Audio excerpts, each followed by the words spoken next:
Mga igsoon, ang isa sa batikan nga mamamahayag nga taga Mindanao, si Attorney Ruben Canoy mingon nga ang lungsod nga nasayod mao'y makahatag og kusog sa demokrasya. Apan ang lungsod nga mapasagaron mao'y makapukan sa atong kagawasan. Adunay daghang nahitabo sa atong nasod karon. Ug daghan ka nato nga naningkamot sa paghimo og mga pamaagi nga makapartisipar kita sa mga isgutanan sa nahitabo sa atong nasod.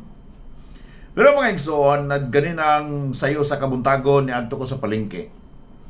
Ug samtang sa akong paglibot-libot, numinaw ta sa mga tao nga nagtapok-tapok kung unsa ang ilahang gipangisgutan. Ang uban nadungog na ako, naghisgot sila bahin sa sabong o naghisgot sa mga dagkong personalidad ng mga sabongero. Dunay uban naghisgot sa ilahang negosyo. Ang uban naghisgot sa nahitabo diha sa ilahang katilingban, sa ilang silingan. Wala ko'y nadungog nga nagisgot-isgot bahin sa unsay nahitabo sa atong nasod karon. Mga igsoon, adunay dakong expose nga nahitabo sa atong nasod karon. Ang 18 ka Marines nga ninggawas aron ibutyag ang dakong korupsyon nga nahitabo sa atong gobyerno. Ug daghan kanato ang gusto nga masayod kung unsa ang kamatuoran bahin niini. Apan mga igsoon, daghan usab ang nagsugod og daot sa ato ang mga ex-Marines. Dili kayo gihatagan og dako kayo nga pagtagad ang ilahang mga gihimo. Nga unta ihatag kini nga mga balita sa tanan aron nga masayran sa mga katawhan. Ug siyempre, ang mga giakusahan, mga igsoon, ng mga pangalan nga naa dinha, deny to the max. Ug nagplano gani nga mag-file og mga kaso para sa ato ang mga ex-Marines. Apan bisan pa niana mga igsoon, dili kita mohunong sa pagdemand sa patas nga investigasyon aron mahibal-an sa katawhan ng kamatuoran. Mao kanang ato ang gusto. Hinaot nga masayra na to ug adaw na ba'y kamatuoran ini. Dili kini issue mga igsoon bahin sa politika.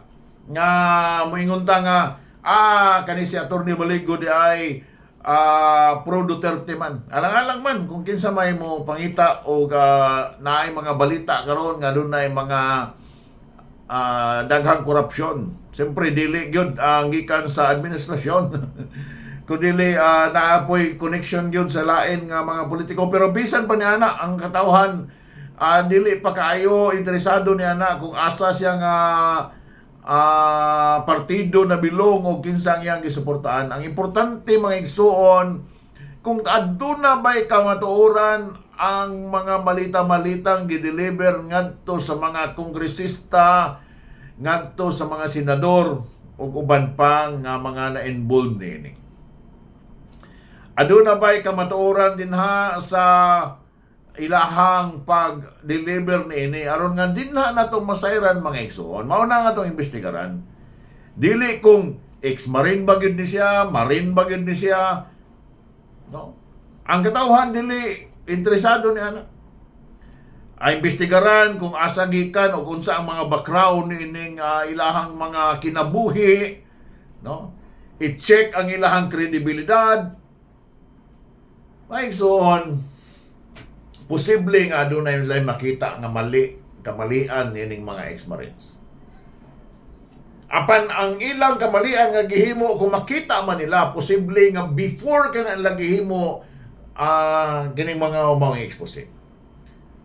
Kung ilang mang pangitaan o pamaagi nga kinig gibayran ba ning mga tawhanan ni sa lain nga pundok aron sa pag-destabilize sa to ang gobyerno, pwede gihapon, pero ang importante unta nga mopadayon kita dito sa pag-imbestigar unsa ba katinuod ang mga nanggawas nga balita gikan sa ilang mga babang, ilang mga expose nga dunay mga malita-malitang gideliver ngadto sa mga panimalay opisina sa tuang mga magbabalaod. Kana ang gusto nga may balaan sa katawhan. Di lang ilang kinabuhi. dili interesado ang mga tao sa kinabuhi sa mga ex-Marines. Ang tao interesado dito sa ilahang expose. Aduna ba'y kamatuoran ka na? Mao ka na nga to ang ginapangita mga igsoon. Apan mao lagi na basta politika mga igsoon, aduna gyud tay panaglahi nga mga opinyon. Dili ka na malikayan. Labi na og matag eleksyon, aduna gyud nay mga panaglahi nga mga opinyon nga manggawas din na og maglinabayay kita og mga sakit ng mga pulong og iyon pa sa uban, maglinabayay og mga lapok. No? Dili lang mga supporters. Okay lang na supporters mga igsoon tungod kay dili magkaila. Apan ang grabe gyud ang mga magsilingan, magparinti, bisan pa kanang mga maghigala nga suod kayo, magigsuon, mag-ama, mag-ina, mag-asawa. Adunay mga pamilya nga manag-away, adunay mga community nga mag-away-away, madivide, adunay simbahan nga magdinautay. Tungod lamang niini nagkalain-lain nga opinyon o nahitabo ka na sa atong katilingban ang mga dibisyon. Apan mga igsoon atong hinumduman, no? O ato ang susihon ang motibo sa atong kasing-kasing. Nganong ato kining gibuhat, nganong naghimo kita o naghatag kita mga opinyon? Siyempre tungod kini mga igsoon sa tinguhan nato nga mulambo ang atong nasod. Kay gusto kitag nasod nga malambuon. Mao ang atong paningkamot unta mga igsoon, mao ang pagpangita sa kamatuoran ang pagtinguha sa malambuon nga nasod. Pagtinguha sa kaayuhan sa atong nasod. Mao kana nga ato ang gipangandoy kanunay ug ato ang panganduyon kanunay. Bisan pa sa nagkalailahi natong opinyon nining mga nahitabo karon. Tungod kay ang atong opinyon mga igsoon, imong opinyon, akong opinyon, sa natad sa politika, sa natad sa atong panggoberno, ang ato ang opinyon mga igsoon gigarantiya kana o giprotektahan sa atong konstitusyon.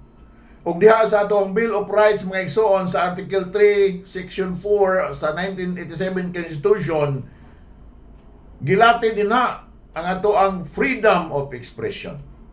Mo na nga aduna kitay katungod, aduna kitay katungod sa pagpadayag sa atong opinyon. Mao na nga magrespeto ay kita sa mga opinyon nato sa matag usa. Apan dili unta kini nga mga opinyon nga magpabilin din na sa nga ato ang personalon kini. Apan atong tan-awon nga nganong naghimo kani ng opinyon. Nga kung naghimo kani ng opinyon aron lang yun pagdepensa sa imong giidolo nga di nimo gusto imbestigaran bisag adunay pay gihimo nga dili maayo. Then ang imong motibo is lahi. Dili para sa nasod kundi para sa imo ang idolo. Ug mao kini ang isa sa dakong problema nato karon mga igsoon kay sobra nato idolize ang mga politicians.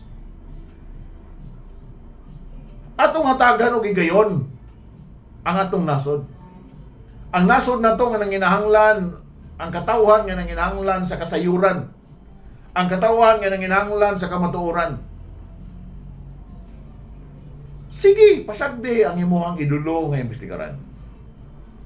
Pasagdi ang imuhang mga gisuportaan dati o gibutuhan dati nga imbestigaran. Kaya nasayod ko mga igsoon, kining sa politika, kita nag-away-away, kita nagbungol na. Pero ang uban ka sa una nga nag-inawayay, magkalaban, karon nagplano na magalyansa. So dili dapat kitang mga tao mao'y mag-away niini. Kitang mga tao maghiusa sa pagdemand o investigasyon bahin sa mga expose nga nahitabo karon ug ato ang hulaton ang resulta niini aron atong masayran mga igsoon nga pinaagi niini makapili na usab kita og mga tao gayud nga tarong diha sa itong katilingban nga mag-alagad ka nato og dili kining mga kurap nga ato ang mga nailhan. Mao na atong paningkamot, mugawas unta ang kamatuoran. No? Atong i-demand kini. Dili kita maglalis bahin sa tinuod ba kining nga expose nga gisulti nila. Pasagdan na to ang investigasyon. Dili na to pangitaon ang unsa ang kinabuhi ni maong attorney. Kinsay gisuportaan ni attorney. unsa mga kinabuhi na ining mga ex-marine, tarong ba ni sila nga Marines? Murag dili na mao ang isyu nga gusto nato mahibalan. Ang gusto nato nga isyu nga mahibalan, aduna ba'y kamatuoran diha sa expose nga ilang gisulti. Kaya kung aduna mga igsoon, at least mahibalan nato kung kinsa ning mga tawhana o tinuod ba ang mga tao nga ilang gisulti dinha sa ilahang apidabit. Ug nanginaot ang mga igsoon nga magrespeto ay ta sa matag usa. Tungod kay aduna tay freedom of expression ato akin ang irespeto. Irespeto nako ang imong opinion. Hinaot nga marespeto nimo ang opinion, pero ang atong opinion mga igsoon nang hinaot kita nga ang tumong niini mo ang pagpangita sa kamatuoran ug di pagdipinsa sa atong giidolo nga mga politiko. Again, matod pa ni Attorney Ruben Canoy, hulman ako ang iyahang mga gipanulti. Ang tao nga nasayod maoy makahatag, ang lungsod nga nasayod maoy makahatag og kusog sa demokrasya. Apan ang lungsod nga mapasagaron maoy makapukan sa atong kagawasan. May God bless the Philippines.